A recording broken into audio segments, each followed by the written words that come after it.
Vamos iniciar o nosso estudo hoje, Evangelho segundo João, capítulo 1.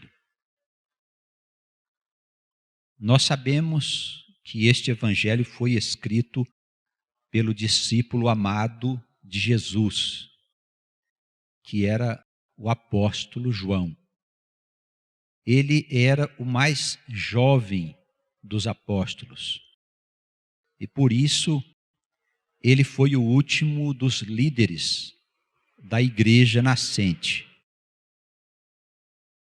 Os estudiosos afirmam que este evangelho fora escrito para os cristãos que tinham sofrido influência do pensamento grego. Por isso, existem muitas passagens e ensinamentos que têm uma certa relação com aquilo que os gregos pensavam, com a doutrina ensinada por Sócrates e por Platão. Nós vamos ver aí no decorrer do estudo essas passagens e vamos comentá-las conforme o entendimento que o Espírito Santo nos dá. Vamos acompanhar a leitura dessa primeira sessão. No princípio era o Verbo, e o Verbo estava com Deus, e o Verbo era Deus. Ele estava no princípio com Deus. Todas as coisas foram feitas por ele, e sem ele, nada do que foi feito se fez. Nele estava a vida, e a vida era a luz dos homens. E a luz resplandece nas trevas, e as trevas não a compreenderam.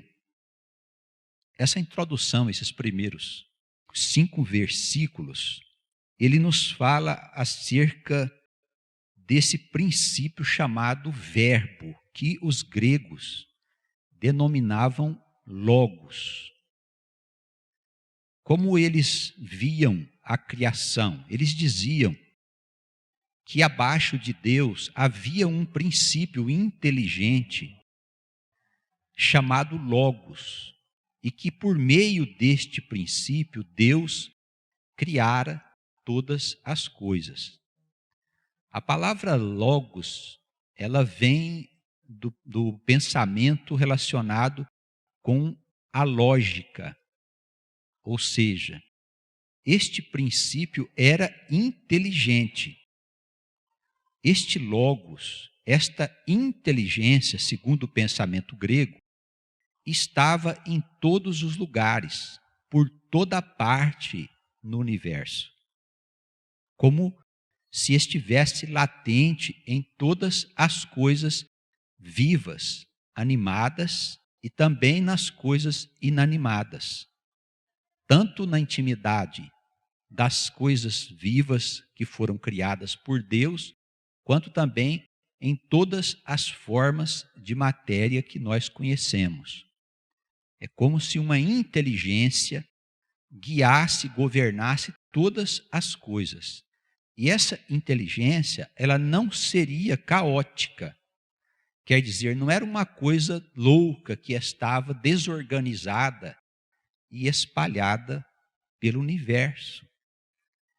Era uma inteligência, era um princípio que governava tudo de maneira perfeita.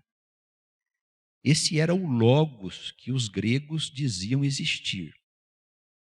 Também eles pensavam que cada ser humano tinha dentro de si a mesma natureza desse logos, ou seja, o ser humano trazia dentro de si um princípio capaz de guiá-lo na sua experiência de uma forma inteligente e lógica. Podemos dizer assim que um crente esclarecido, ele tem uma vida racional, fundamentada na lógica de Deus. não é uma vida confusa, uma vida sem sentido, uma vida que não é guiada por uma luz, como a gente vê frequentemente pessoas que conhecem a igreja, que estão ouvindo a palavra de Deus e têm uma vida que é uma verdadeira confusão.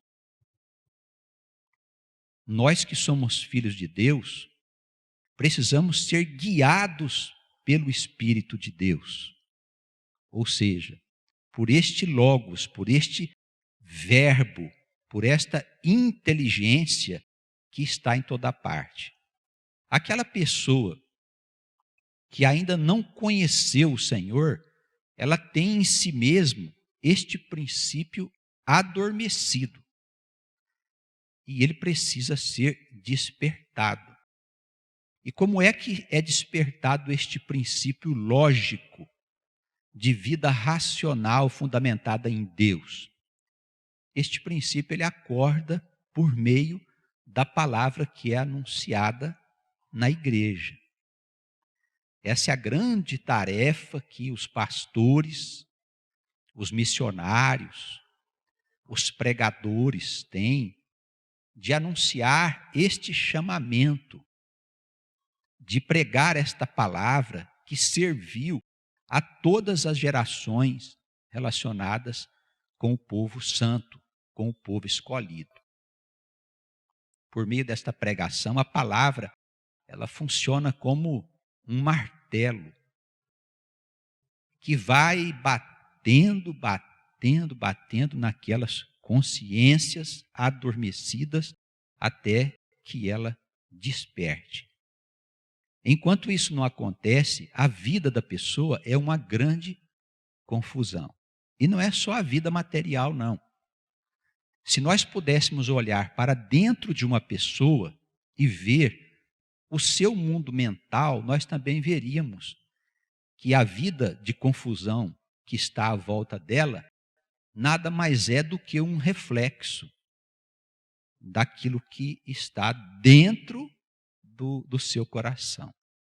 Por este motivo, nós precisamos, na igreja, pedir a Deus que o Espírito Santo ele possa operar em nós esse acordar para uma realidade que nós ainda não entendemos. E essa realidade envolve com a nossa origem, é envolvida com a nossa missão aqui no mundo, com o propósito que cada filho de Deus tem que fazer aqui, segundo a vontade do Pai, e o nosso destino depois que o nosso corpo morrer, para onde é que vai? A nossa alma depois que o corpo tomba e vai para a sepultura. Os irmãos sabem bem que as concepções são muito variadas acerca da origem do ser, o que ele faz aqui no mundo, porque sofre, e para onde ele vai depois da morte do corpo. Mas nós precisamos buscar na Escritura um entendimento mais profundo, e não apenas este entendimento superficial que está em quase todas as igrejas do nosso tempo. Nós vemos aqui que a palavra fala de um princípio, e que esse princípio, ele era o verbo, antes das coisas terem sido criadas. Vocês devem se recordar que lá na introdução do Gênesis, no primeiro capítulo, nós vemos que Deus, através de uma ordem, que é o verbo, ele faz com que o universo possa ter a sua origem. Ele disse, haja luz, aonde só havia escuridão. Não é uma escuridão espacial, é porque não havia nada mesmo, não existia coisa alguma. E por esta ordem, por este verbo que foi dado por Deus, através dele o universo foi criado. E a seguir, como ensina o próprio Gênesis, todas as coisas foram criadas também. Vale a pena a gente pegar em casa a escritura, os irmãos que estão acompanhando em outras cidades, pegue a sua escritura, dê uma olhada direitinho no primeiro capítulo do Gênesis, para ver como esse logos, este verbo, ele é inteligente. E a ordem como as coisas foram criadas segue aquela mesma ordem a que se refere hoje a ciência dos homens nas suas investigações. O verbo, pois, foi o princípio de todas as coisas.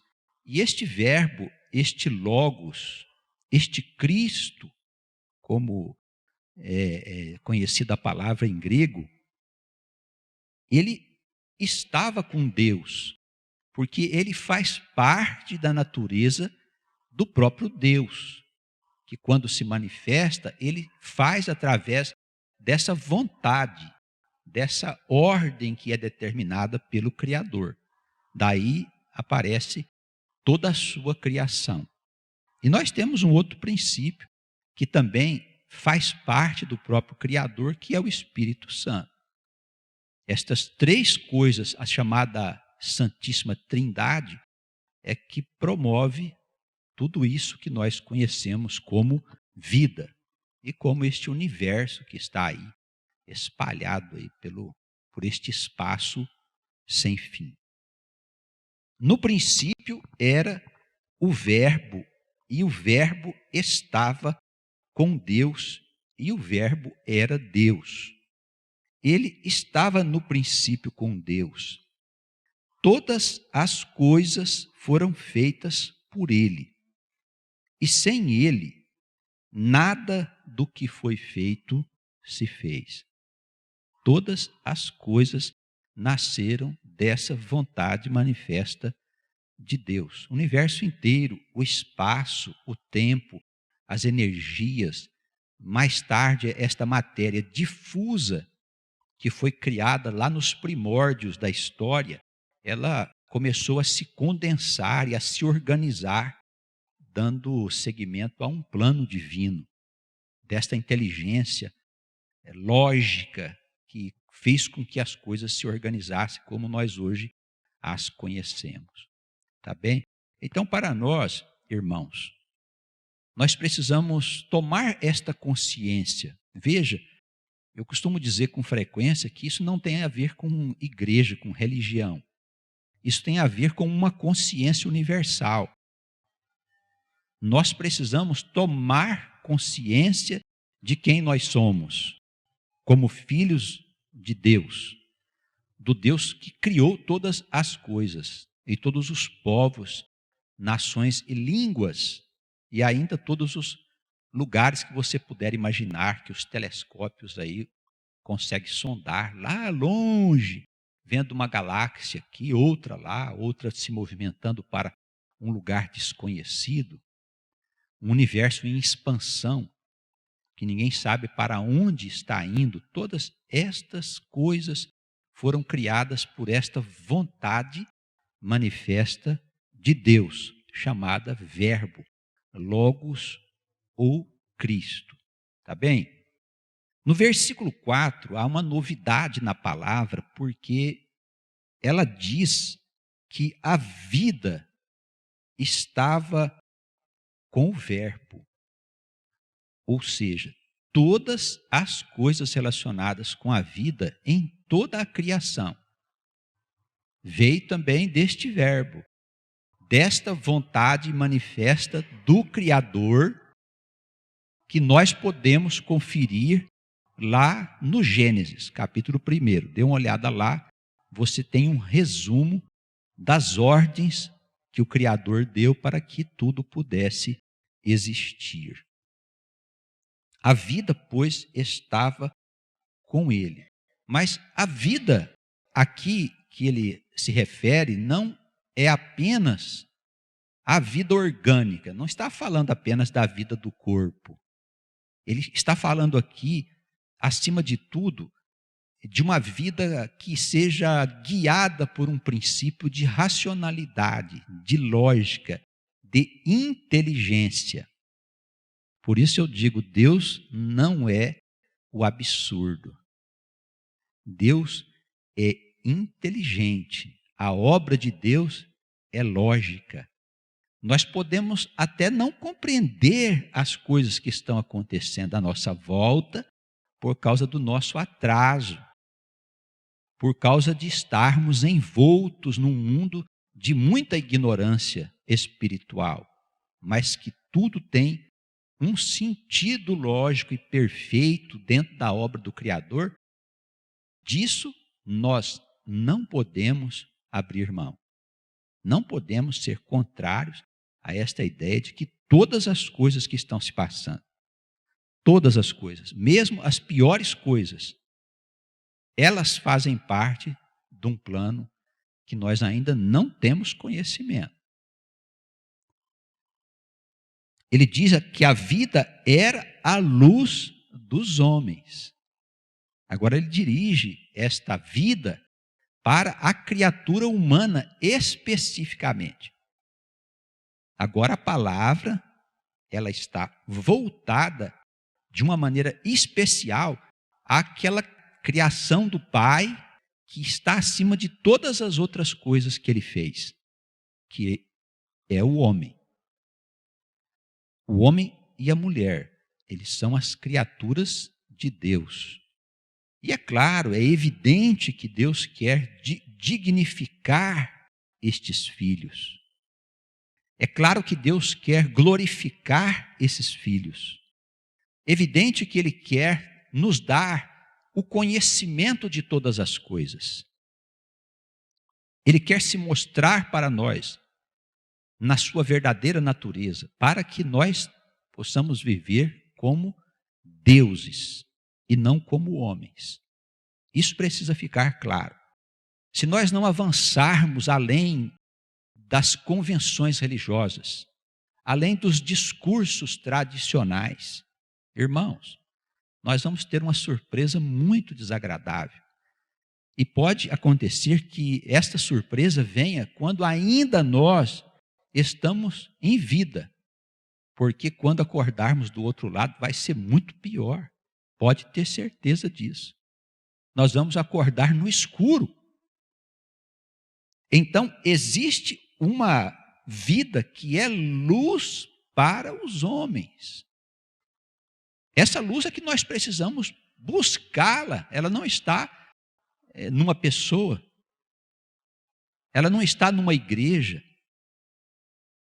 Nós vamos ver aqui que ela faz parte deste verbo, deste logos, desta vontade manifesta de Deus. Ela é esclarecimento. O que significa isso? Nós deixamos de ser apenas seres carnais, que compreendem a vida por uma ótica materialista apenas, pelos princípios da ciência, para nós sermos criaturas espirituais e eternas, de homens e mulheres mortais, com uma visão voltada apenas para as coisas desse mundo. Nós passamos por esta luz a assumir a nossa condição de seres imortais, de deuses que somos, com vitória sobre a morte e sobre o pecado, por causa do Verbo que veio para resplandecer a sua luz e o seu esclarecimento sobre as trevas. É o que está escrito aqui. Nele estava a vida, e a vida era a luz dos homens. A luz resplandece nas trevas, mas olha, tome cuidado. Existe luz e existe trevas nesse mundo. Ele está falando aqui de visão espiritual, pontos de vista, ideias, pensamentos, concepções. Ele está falando que a luz de Deus vem do Cristo, mas que existe também nesse mundo as trevas. E ele esclarece para a gente aqui dizendo assim: olha, as trevas não compreenderam a luz. As trevas não compreenderam. Se nós somos da luz, se nós conseguimos encontrar esta luz, nós precisamos ter cuidado com as trevas. Porque elas estão no mundo, irmãos. E elas podem nos desviar do verdadeiro caminho. E não pensem vocês que elas não estão na igreja, as trevas. Elas também estão na igreja. Não há uma preocupação da luz com as trevas que estão lá na rua, mas com as trevas que estão dentro da casa do Senhor. É aí que nós temos que ter cuidado.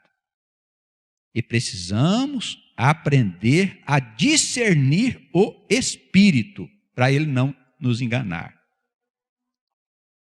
Como é que a gente sabe qual é o Espírito que está presente na igreja ou comunidade da qual nós fazemos parte? Irmãos, é simples. O Espírito de Deus não trata das coisas terrenas. Ele só trata das coisas eternas. Ele só fala de salvar a alma destas trevas que geram pecados, que levam a sofrimentos aqui na vida e leva ainda a sofrimentos além desta vida.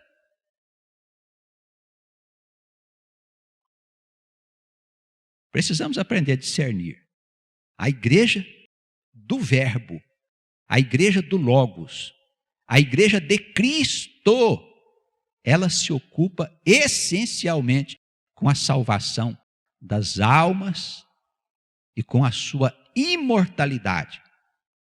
A igreja de Cristo precisa ensinar que os homens de Deus, aqueles que encontraram a luz, que se entregaram ao Verbo vivo que é Jesus, não morrem mais. A morte não tem poder sobre aquele que a luz governa. O inferno não tem poder sobre aquele que a luz governa. A igreja de Cristo precisa anunciar esta luz, estas verdades. Os pastores precisam deixar o Espírito Santo falar das verdades eternas, ainda que esses ensinamentos, que estas verdades contrariem todo o sistema religioso que está estabelecido no mundo há muito tempo, nós sabemos, e que perseguiu a luz quando a luz aqui esteve. Amém? A luz resplandece nas trevas, versículo 5, e as trevas não a compreenderam. Houve um homem enviado de Deus, cujo nome era João. Este veio para testemunho, para que testificasse da luz, para que todos crescem por ele. Não era ele a luz, mas para que testificasse da luz. Ali estava a luz verdadeira, que ilumina a todo homem que vem ao mundo.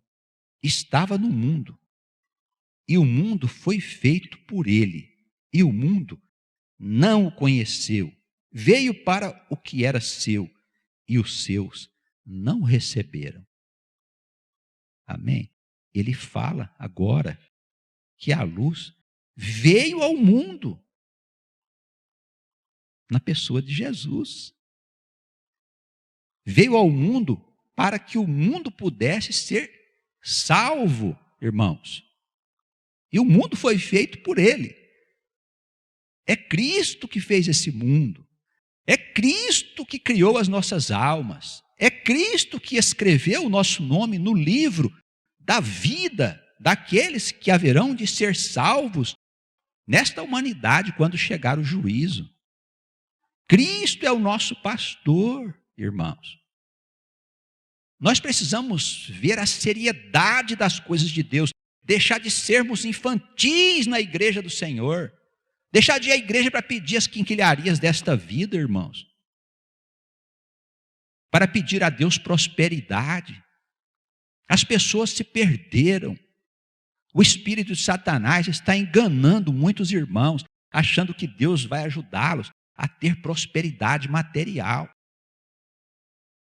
Quem pensa dessa maneira está acompanhando os homens do mundo que buscam as mesmas coisas. Nós não podemos querer as mesmas coisas que os homens do mundo querem, irmãos, porque eles estão ainda adormecidos. Eles estão ainda envolvidos nessa escuridão. Como é que nós podemos querer as mesmas coisas? A igreja precisa acordar, precisa despertar para a situação que está se formando no mundo. A apostasia vai tomando conta das nações, distorcendo a realidade, tornando a verdade em mentira, tornando a luz em trevas, tornando o errado em certo. Isso é apostasia. Isso está na profecia de João. Nós vamos ver, se Deus quiser, nos permitir examinar a profecia. Nós não podemos mais seguir como crianças, irmãos, bebendo leite. Os pastores precisam deixar de manter o povo na infância espiritual. Se eles mesmos não têm essa luz, que a procurem, para poder libertar o povo que está sob a sua tutela. Se eles mantiverem o povo na infância espiritual, estas almas acabarão no escuro. E pode ter a certeza que o pastor também. Sabe o que vai acontecer do outro lado? Estas almas vão persegui-lo, vão correr atrás dele para querer saber por que não entraram nos céus. Porque o pastor não apresentou a eles a luz do mundo. Apresentaram as trevas do mundo.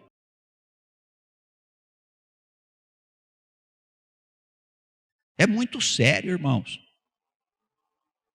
Evidente que a doutrina que nós estamos aqui professando, ela foi objeto de perseguição ao longo da história da igreja. Sabe por quê? Porque as trevas se enfiaram lá dentro. E muitos homens que falaram dessa doutrina que eu estou falando aos irmãos, foram considerados hereges. E a igreja seguiu por longos séculos batendo na mesma tecla, achando que deveria ajudar o homem a ser feliz aqui na terra, nas coisas terrenas. Esquecidas daquilo que mais interessa, que é a salvação das almas que Deus colocou sob a tutela da igreja. Isso é muito grave. E não é um problema comigo, não. É um problema com a palavra. É um problema com o verbo. Os pastores não vão ter problema com homens. Quem mantém o povo na ignorância espiritual vai ter problema é com Deus, é com a luz. Nós não podemos manter a nossa mão suja, irmãos. Nós que estamos à frente da igreja temos responsabilidades. Deus repreendeu duramente os seus pastores porque no passado eles estiveram enrolando o povo. Em vez de pastorear, eles estiveram comendo as ovelhas. A ponto do Senhor dizer, olha, eu vou eu mesmo cuidar das ovelhas. E o povo tem que saber disso, que não precisa de pastores para serem guiados. Nós precisamos do único pastor verdadeiro, que é Cristo. Não estamos desprezando os irmãos mais velhos, os administradores da igreja, mas não podemos depender de um pastor, nem de nenhuma liderança religiosa, para que ele nos leve até Deus. Isso é liberdade.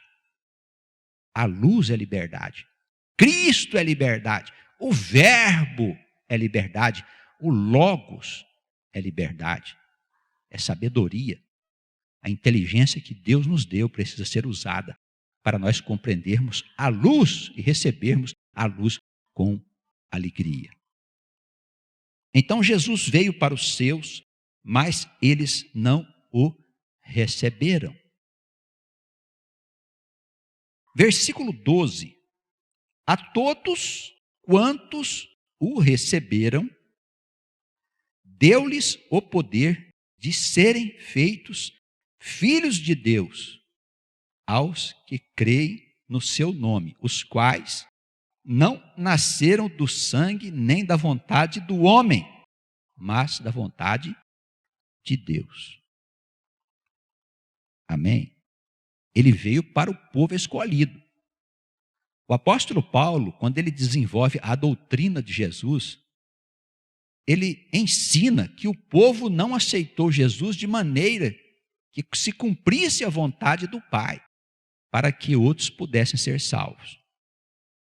O apóstolo Paulo deixa claro isso. Por isso, os que eram dele, o povo escolhido, não o receberam. Mas o que aconteceu? Aqueles que o receberam, não importa quem sejam, aqueles que o receberem, não importa quem forem, o Senhor dará a eles o poder de ser transformados de filhos da escuridão em filhos da luz, de filhos do homem em filhos de Deus. Os irmãos percebem a diferença? São coisas do ponto de vista da carne e do ponto de vista de Deus, do ponto de vista da vida temporal e do ponto de vista da vida eterna. Nós temos que esclarecer o povo acerca desses fundamentos. E o Verbo se fez carne e habitou entre nós, e vimos a sua glória, como a glória do unigênito do Pai, cheio de graça e de verdade. Amém. Esta é a santa, abençoada palavra que Deus nos revelou neste dia. João, o Batista, testificou de Jesus, do Senhor Jesus, no versículo 15. E foi ele quem disse: este era aquele de quem eu dizia nas minhas profecias. João era um profeta. O que vem após mim, depois de mim, ele é antes de mim, porque foi primeiro do que eu. Naquele tempo, se considerava as pessoas mais velhas dignas de maior crédito do que as pessoas mais novas. Isso significa o quê? Que havia um respeito dos mais jovens pelos mais velhos, coisa que acabou nos nossos dias por causa da apostasia, por causa dessa inversão de valores, desta destruição dos valores. Acabou o respeito das pessoas mais jovens pelas pessoas mais velhas. E João, o Batista, ele era mais velho do que Jesus. Jesus era mais jovem. E ele disse: mas ele é antes de mim. Por quê? Porque o Senhor não foi nascido da carne. O Senhor já estava com Deus desde que este mundo foi criado. Ele já existia antes dele ter encarnado na terra. A palavra certa é essa: encarnação. Ele encarnou entre nós como o Verbo que se fez carne, como a luz que veio até o mundo para tirar do mundo as trevas. Amém?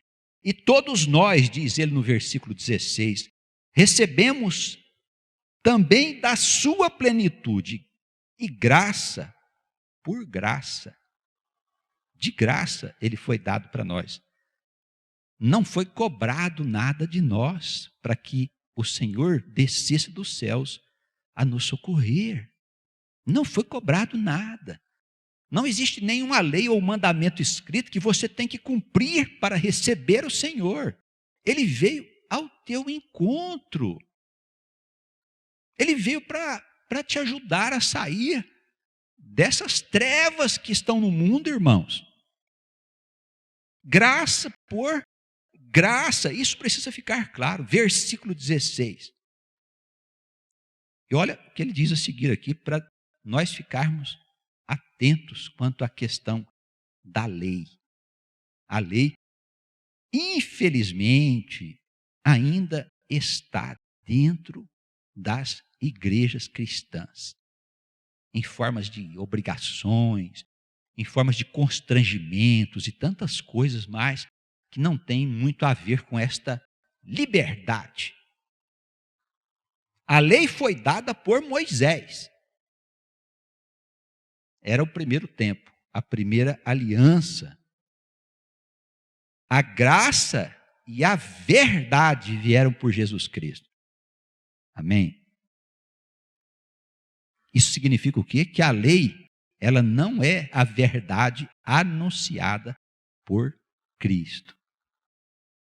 Por isso, ele estabeleceu aquilo que nós chamamos de nova aliança. Uma aliança que tornou aquela aliança superada. Nós que somos cristãos, se é que somos cristãos, hoje tem que perguntar isso, porque tem muitas igrejinhas evangélicas que parecem que são sinagogas, cheias de leis, cheias de autoridades, cheias de mistérios, cheias de comemorações, de paramentos, e cheio de coisas que são incompatíveis com a luz que desceu dos céus, com o verbo vivo, irmãos, com o Logos, com o Cristo. Incompatível. É graça por graça. A lei foi um período destinado a ensinar o povo de Deus aquilo que seria os rudimentos das coisas que estavam por vir futuramente. Queriam vir com o outro profeta. Moisés disse que Deus levantaria um outro profeta. Ele disse, um profeta como eu, a ele ouvireis. E aquela alma que não ouvir este profeta será extirpada do meio do povo, terá o seu nome riscado no livro da vida. Mas pastor, então é muito grave? É muito grave, irmãos. É para lá de grave. Enquanto você pode, se agarre firmemente a Jesus. A lei foi dada por Moisés, a graça e a verdade vieram por Jesus Cristo. Deus nunca foi visto por alguém. Nunca foi. Muita gente falou de deuses. Inclusive os gregos. Criaram todo um panteão, uma categoria de deuses e as suas hierarquias e tudo mais. Não só os gregos, mas outros povos também tinham as suas divindades. Mas a palavra de Deus, ela diz para nós, Deus nunca foi visto por alguém. Versículo 18. Ponto. Deus nunca foi visto por alguém. Porém, o Filho unigênito que está no seio do Pai, que está dentro do seio do Pai, que pertence ao Pai, o Verbo que era Deus e que está com Deus, ele o revelou. Nós só podemos conhecer a Deus através de Jesus Cristo, não tem outro jeito. Esse é o Deus vivo, o Deus que criou todas as coisas. Está bem claro? A palavra está bem clara para todo mundo que quiser aprender. Nós estamos na casa de Jesus para nós aprendermos os ensinamentos da luz. Nós só podemos conhecer a Deus por meio de Jesus Cristo. Olha, nós respeitamos todas as crenças. Não temos nada contra. Eles também são filhos de Deus. E têm direito de praticar lá suas doutrinas e do jeito que eles acham conveniente fazer a sua adoração. Respeitamos todas as pessoas e suas crenças e seus deuses. Mas para nós, que somos o povo de Deus, o que interessa é a revelação que está na Escritura. E esta palavra diz que ao homem é dado conhecer a Deus somente por meio de Jesus Cristo, nosso Senhor e Salvador. Amém.